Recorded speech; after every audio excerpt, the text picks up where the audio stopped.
For the first time in ages, I wake up and don't hate it. I guess I've found some peace. To be honest, I quite like birthday cake. I know that can take a variety of forms and there's no fixed recipe, but the taste of it always appeals to me. I wonder if that's a combination of the sugar, which I don't have so often, and the kind of joyous atmosphere of a birthday party that makes it so unique. And evidently, I'm not the only one, since there are various birthday cake flavored products that you can buy. So clearly I'm on to something here, and other companies have picked up on this. As the name suggests, you obviously have it at birthday parties, and you can buy it ready-made or you can make your own.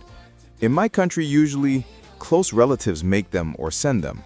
Either way, you eat it on a special day and usually at a birthday party. Unless, for some reason, you weren't able to make it to a birthday party or to the birthday party, then so tradition to save some and give it to the people who couldn't be there. In terms of the recipe, I'd say it's really just a basic sponge cake with jam and lots of icing. I'm a big fan of the ones which are covered in a layer of icing on the outside, since that means more sugar, of course. All you need to do is throw together the ingredients, bake them, and then add some candles, and voila, you're done. Some stores do personalized ones with pictures in the icing or different shapes, which is quite cool. I'm sure you can do your own as well, though. I've never tried. I'm not a great baker, unfortunately. It fits well with the atmosphere of a party, and, well, it's not the main thing when it's someone's birthday. It's obviously a nice thing to have. So I'm always really glad to have one or be offered a slice of one. I even had 2 at my last birthday, come to think of it, which makes me sound greedy, but there were a lot of people, to be honest with you, so I don't feel so bad about that.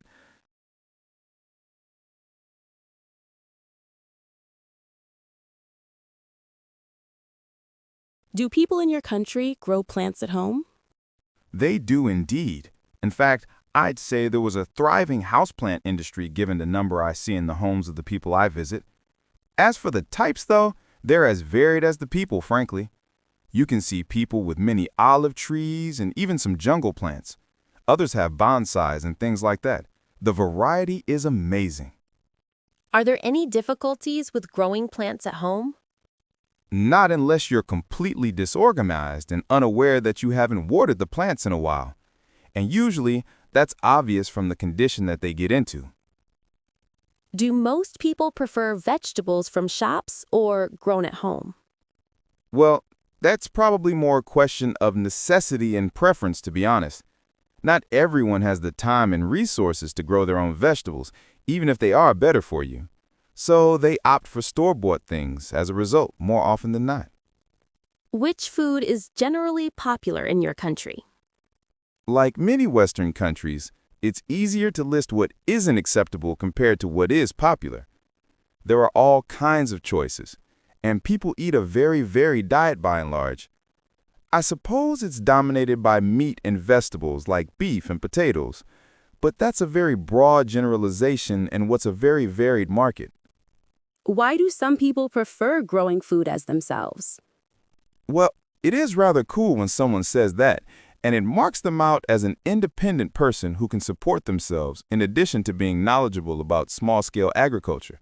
So there's a status element to that in addition to the economics of it. Will there be more and more people planting food in the future? Well, I mean, if the population is increasing, it seems obvious this trend will continue, just in terms of sheer numbers. However, technology is advancing, so we may find in the distant future machines will be doing most of the agricultural labor, and people will just be overseeing it. They might even be overseen by machines, now that I think about it. Why do people like to have a big meal at special events? Well, usually, these things play host to large groups of people, so it makes sense that provision should be made for them. I'm sure I've read somewhere that's like a sympathetic response. One person in the crowd gets hungry, and soon everyone feels that way. Is it bad for people to look at their phones during a meal? Well, surely that depends on the reasons underlying it. They might have an urgent call or an emergency or something like that. But if it's just doing it when someone is, hosting you, then that's usually considered quite bad manners, at least in my country. As the guest, your job is to engage with the host,